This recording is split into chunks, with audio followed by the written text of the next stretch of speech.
মঞ্চে উপস্থিত আমাদের বিদ্যালয়ের সম্মানিত প্রিন্সিপাল স্যার, কাম সেক্রেটারি স্যার এবং সভাপতি স্যার এবং আমাদের সোশ্যাল ওয়েলফেয়ার সোসাইটির সদস্যবৃন্দ এবং আমাদের একাডেমিক ইনচার্জ মিস এবং অন্যান্য non teaching and non teaching staff এবং আমার ছোট বড় ভাই বোনেরা, সবাইকে আজকের দিনের আন্তরিক শুভেচ্ছা এবং অভিনন্দন।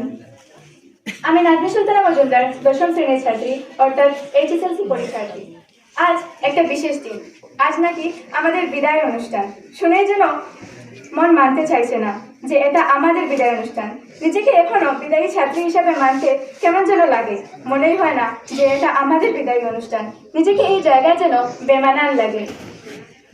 আজকে আমি উপস্থিত হয়েছি বা আমাকে এখানে ডাকা হয়েছে আমার বিদায়ী ছাত্রী হিসাবে দু চারটি কথা বলার জন্য, কিন্তু আমি আমার এই 8 বছরের যে সফর আছে সেই সফরের বিষয়ে দু চারটি কথা বলার জন্য এখানে উপস্থিত হয়েছি।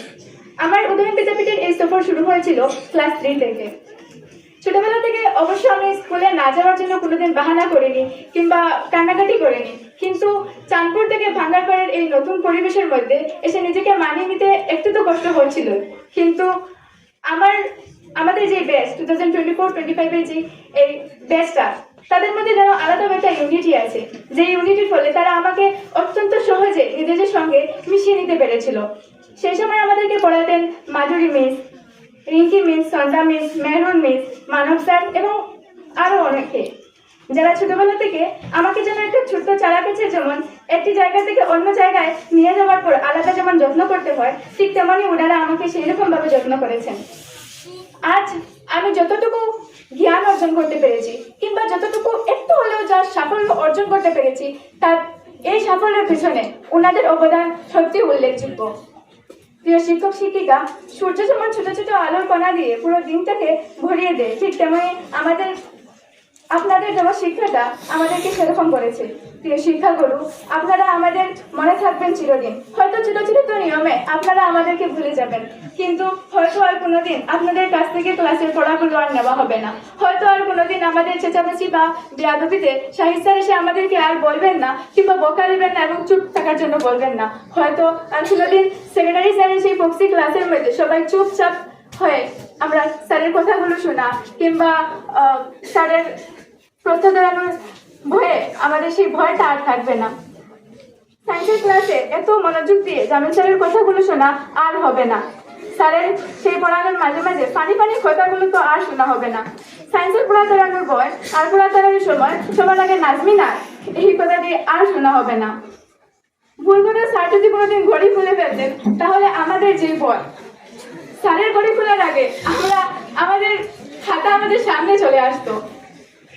সত্যি এগুলো আর আমরা কোনোদিন ফিরে পাবো না। আর তো স্যারের সেই মোটিভেশনের কথা আর কোনোদিন শুনতে পাবো না। সায়েন্স স্যারের ইংলিশ ক্লাসের মধ্যে স্যার হয়তো আর আমাদেরকে অসম্ভব সৌন্দর্যপূর্ণ গল্পের সাহায্যে ওনার পাঠ আর বুঝাবেন না। আর তো আমি একটু কথা বললে স্যার বলবেন না যে তুমি একটু বেশি কথা বলো, তুমি আগে দিয়ে কথা হোক, পিছিয়ে দিয়েও কথা হোক। আর তো স্যার আমাদেরকে বোর্ডিং নিয়ে গ্রামার ধরবেন না। আর তো কোনোদিন ম্যাথসের পিরিয়ডে জুনিয়র সাহিত্য স্যারের কাছ থেকে পড়াশোনার মাঝে মাঝে আমাদের প্রশংসা পাওয়া আর হবে না। মেলামেশের সেই পাঠ বোঝানো এবং একটি বাক্যকে এত সুন্দর করে উপস্থাপনা করা এবং অসাধারণ পাঠ বোঝানো আমরা আর কোনোদিন শুনতে পাবো না। ইলেকটিভের পিরিয়ডে সায়েন্স স্যার হয়তো এসে আমাকে আর কোনোদিন বলবেন না পড় নাজমিন 95-এ। আর তো কোনোদিন কোনো অনুষ্ঠানে আমাকে বক্তৃতা দেওয়ার জন্য স্যার জোর করবেন না। আর তো কোনোদিন সোশ্যাল সায়েন্সের পড়ার বই আর সাহিত্য স্যারের সেই অসাধারণ কথা আর তো শুনতে পারবো না। সাহিত্য স্যার আর কোনোদিন আমাদেরকে বলবেন না বাবা হল পড়ো, আর মাত্র অতদিন রয়েছে। এমনকি Sushmita miss, Ami miss, Anju miss, Selim sir, Rita miss, Anju miss, Abdur Rahman sir এবং আরো অনেকেই আছেন যারা এই 2 বছরে আমাদেরকে হয়তো পড়াননি বা আমাদের রেগুলার ক্লাস করাননি, কিন্তু আমাদের এই স্টেজে ওনারাই নিয়ে এসেছেন। ওনারা আমাদেরকে এই স্টেজে নিয়ে আসার জন্য অনেক পরিশ্রম করেছেন, আমাদেরকে প্রস্তুত করেছেন এই স্টেজের জন্য। আজ সত্যি মিস করছি আমাদের সেই সব টিচার্স যারা আজকে আমাদের উদয়ন বিদ্যাপীঠে বর্তমানে নেই, যেমন Siddharth sir, Manisha miss, Mustafa sir, Moumita miss, Gulshan sir. তাদের অবদান আমাদের জীবনে সত্যি উল্লেখযোগ্য। অনেক কিছু শিখেছি ওনাদের কাছ থেকে আমরা। সত্যি খুব মিস করবো দাদার সঙ্গে কথা, সেই মজা করে কথা বলা, বর্ণা আন্টি, কুকিলা আন্টি এবং কুকিলা আন্টির কাছ থেকে লবণ দেওয়া আর কোনোদিন হবে না।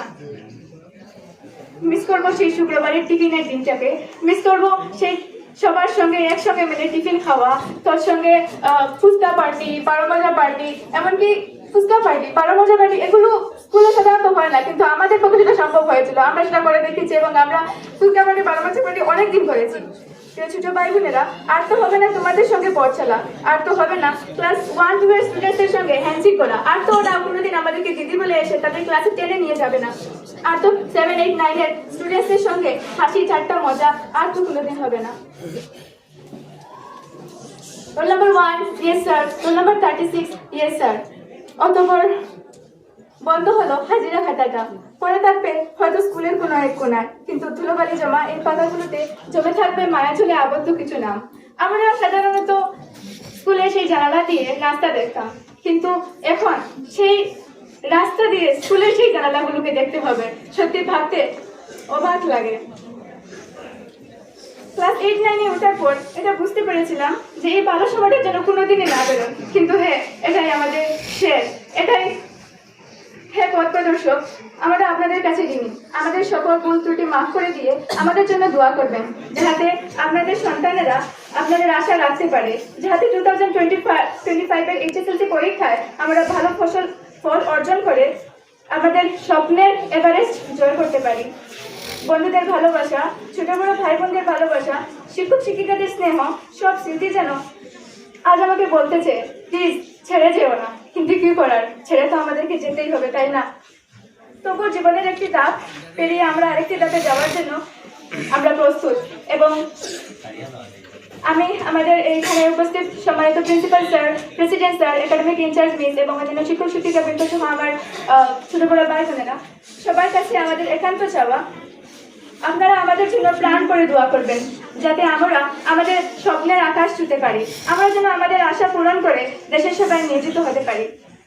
জানি একটু লম্বা হয়ে গেছে, কি করবো বলুন, লেখা শুরু করার পর যেন কলমটি থামতেই চাইছিল না। আমার বন্ধুরাও বলে যে আমি একটু বেশি কথা বলে ফেলি। যাই হোক, যদি আমার এই বক্তব্যের কোনো ভুল ত্রুটি থাকে তাহলে ক্ষমা করবেন, কারণ এটি শুধুমাত্র আমার 8 বছরের অভিজ্ঞতা থেকে নেওয়া কিছু কথা মাত্র। অনেক সময় নষ্ট করেছি আপনাদের। অবশেষে আবারও আপনাদের সবার কাছ থেকে দোয়া চেয়ে সালাম জানিয়ে শেষ করছি আমার এই মৌলিক বক্তব্যটা। ধন্যবাদ।